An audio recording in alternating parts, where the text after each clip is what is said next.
Hello everyone, నేను మీ English teacher. Welcome back to our channel. I hope everyone is doing well. ఈరోజు కూడా మీకోసం మరొక మంచి వీడియో.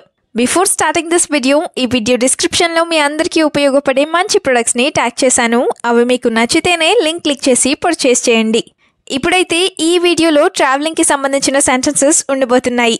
ట్రావెల్ చేస్తున్నప్పుడు ఇవి మీకు చాలా బాగా యూజ్ అవుతాయి. వీడియోలో ఉన్న సెంటెన్సెస్ అన్నీ కూడా విత్ ఎగ్జాంపుల్స్తో చాలా క్లియర్గా ఉన్నాయి. సెంటెన్సెస్ అన్నీ మీకు యూస్ఫుల్గా అనిపిస్తేనే ఒక లైక్ చేయండి. ఇప్పుడైతే ప్రీవియస్ వీడియోలో నేను మిమ్మల్ని 2 క్వశ్చన్స్ అడిగాను కదా, వాటి యొక్క ఆన్సర్స్ని చూసేద్దాం. ఫస్ట్ వన్ ఈస్ బురద నీళ్లు లేదా బురద నీరు. ఈ సెంటెన్స్ని ఇంగ్లీష్లో మడ్డీ వాటర్ అని చెప్తాం. Now the second question is phone ఇంత వేడిగా ఎందుకయింది. ఈ సెంటెన్స్ని ఇంగ్లీష్లో why is the phone so hot ఈ విధంగా అడుగుతాం. ఇప్పుడు మీకోసం ఈ వీడియోలో అయితే 2 క్వశ్చన్స్ ఉంటాయి కదా, వాటిలో ఫస్ట్ వన్ ఈస్ వాత పెడుతూ ఉంటారు కదా, అయితే దీన్ని ఇంగ్లీష్లో ఏ విధంగా చెప్తాం? What do we call this in English? Let me know in the comments. Now the second question for you which is నువ్వు ఎక్కువగా ఊహించుకోకు. ఈ సెంటెన్స్ని ఇంగ్లీష్లో ఏ విధంగా చెప్తామో మర్చిపోకుండా కామెంట్ సెక్షన్లో కామెంట్ చేసి చెప్పేయండి. ఇప్పుడైతే లేట్ చేయకుండా మన వీడియోని స్టార్ట్ చేసేద్దాం. Let's get started. Sentence number 1 of this video is ఇంకా ఎంత దూరం వెళ్ళాలి. ట్రావెలింగ్ చేస్తూ ఉన్నప్పుడు ఇది చాలా ఫ్రీక్వెంట్గానే అంటూ ఉంటారు కదా, సో దీన్ని ఇంగ్లీష్లో how far do we have to go ఈ విధంగా అడుగుతాం. How far have to go అంటే ఇంకా ఎంత దూరం వెళ్ళాలి అని. ఇప్పుడైతే ఈ సెంటెన్స్కి రిలేటెడ్ సెంటెన్సెస్ని కూడా చూద్దాం. First one is I am hungry if you see a restaurant on the way stop. Or I am hungry if you see a restaurant on the way stop vehicle. అంటే నాకు ఆకలిగా ఉంది లేదా నేను ఆకలిగా ఉన్నాను, నీకు దారిలో ఏదైనా రెస్టారెంట్ కనిపిస్తే నువ్వు ఆపు అని. Another example is it will take another 20 minutes to leave. In the mean time you can eat. It will take another 20 minutes to leave. In the mean time you can eat. అంటే బయలుదేరడానికి లేదా వెళ్ళడానికి ఇంకా 20 నిమిషాలు పడుతుంది, ఈలోపు నువ్వు తినేసేయి అని, లేదా ఈలోపు నువ్వు తినొచ్చు అని. ఇన్ ద మీన్ టైమ్ అంటే ఈలోపు లేదా ఈలోగా అని. సెంటెన్స్ నెంబర్ 2 ఈస్ ఇక్కడి నుండి ఆటోలో వెళ్ళొచ్చా. ఇలా కూడా అంటూనే ఉంటారు కదా, సో దీన్ని ఇంగ్లీష్లో can I take an auto from here ఈ విధంగా అడుగుతాం. ఫ్రమ్ హియర్ అంటే ఇక్కడి నుండి అని. Now the first example is no you have to go a long way from here, so take a bus or a car. No, you have to go a long way from here, so take a bus or a car. అంటే లేదు, నువ్వు ఇక్కడి నుంచి లేదా మీరు ఇక్కడి నుంచి చాలా దూరం వెళ్ళాలి, కాబట్టి బస్సు లేదా కార్లో వెళ్ళండి అని. Another example is I looked at the map and it would take us about an hour to get there from here. I looked at the map and it would take us about an hour to get there from here. అంటే నేను మ్యాప్లో చూశాను, మనం ఇక్కడి నుండి అక్కడికి వెళ్ళడానికి దాదాపుగా గంట సమయం పడుతుంది అని. సెంటెన్స్ నెంబర్ 3 ఈస్ దారి తప్పిపోయాను అందుకే లేట్ అయింది. ఇది కూడా చాలా ఫ్రీక్వెంట్గానే అంటుంటారు కదా, సో దీన్ని ఇంగ్లీష్లో I lost my way that's why I am late. Or I lost my way that's why it is late ఈ విధంగా చెప్తాం. I lost my way అంటే నేను నా దారిని తప్పిపోయాను అని. Now the first example is I have never traveled this far alone, that's why it happened. I have never traveled this far alone, that's why it happened. అంటే నేను ఇంత దూరం ఒంటరిగా ఎప్పుడు ట్రావెల్ చేయలేదు, అందుకే ఇలా జరిగింది అని. Now the second example is whichever way we go we can get there quickly. Whichever way we go we can get there quickly. అంటే మనం ఏ దారిలో వెళ్ళినా సరే అక్కడికి త్వరగానే వెళ్ళిపోతాము అని. Whichever way we go అంటే మనం ఏ దారిలో వెళ్ళినా సరే అని. సెంటెన్స్ నెంబర్ 4 ఈస్ ఎక్కడ ఉన్నావో అక్కడి లొకేషన్ పెట్టు. ఇది కూడా చాలా ఫ్రీక్వెంట్గా అంటూ ఉంటారు కదా, సో దీన్ని ఇంగ్లీష్లో send me the location of where you are.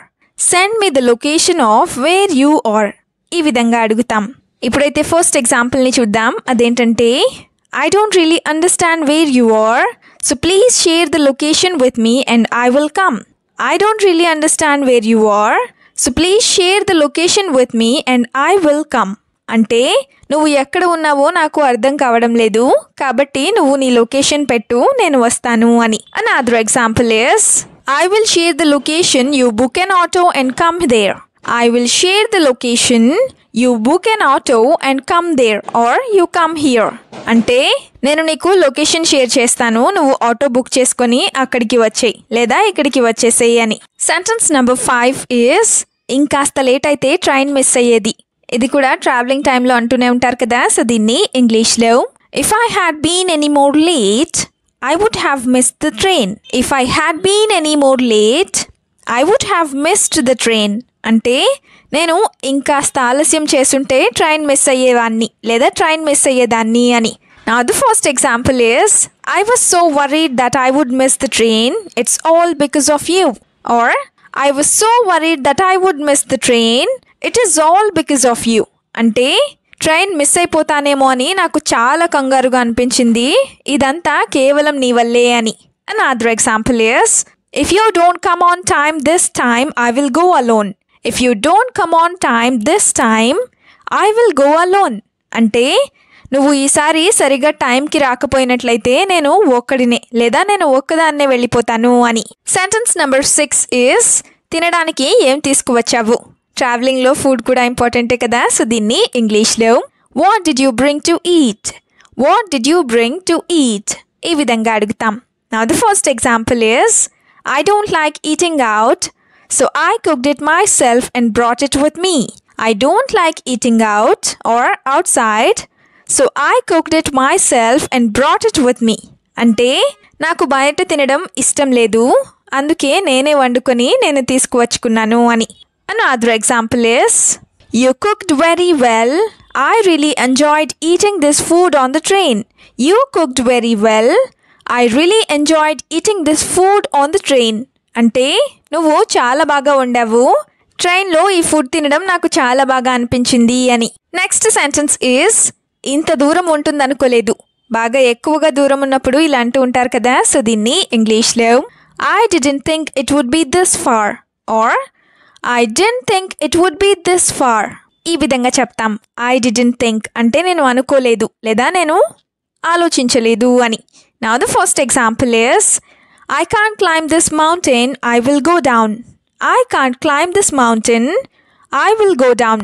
అంటే నేను ఈ కొండ ఎక్కలేను, నేను కిందకి వెళ్ళిపోతాను అని. Now the example number 2 of this sentence is if I had known it would be this far, I wouldn't have come. If I had known it would be this far, I wouldn't have come. అంటే ఇంత దూరం ఉంటుందని నాకు ముందే తెలుసుంటే నేను వచ్చేదాన్నే కాదు లేదా నేను వచ్చేవాడినే కాదు అని. Now the last sentence is ఇక్కడ వ్యూ చాలా బాగుంది. ఇలా కూడా అనుకుంటూనే ఉంటారు కదా. సో దీన్ని ఇంగ్లీష్లో the view here is very nice, or the view here is very beautiful ఈ విధంగా చెప్తాం. దీనికి సంబంధించిన 2 ఎగ్జాంపుల్స్ని ఇప్పుడు చూద్దాం. First one is I forgot all about the journey after seeing this place. I forgot all about the journey after seeing this place. అంటే ఈ ప్లేస్ని లేదా ఈ ప్రదేశాన్ని చూడగానే నేను జర్నీ లేదా ప్రయాణం చేసిందంతా కూడా మర్చిపోయాను అని. Now the second example is I really like this place. Let's stay here for another 2 days. I really like this place. Let's stay here for another 2 days. అంటే నాకు ఈ ప్లేస్ చాలా బాగా నచ్చింది, మనం మరొక 2 రోజులు ఇక్కడే ఉందాము అని.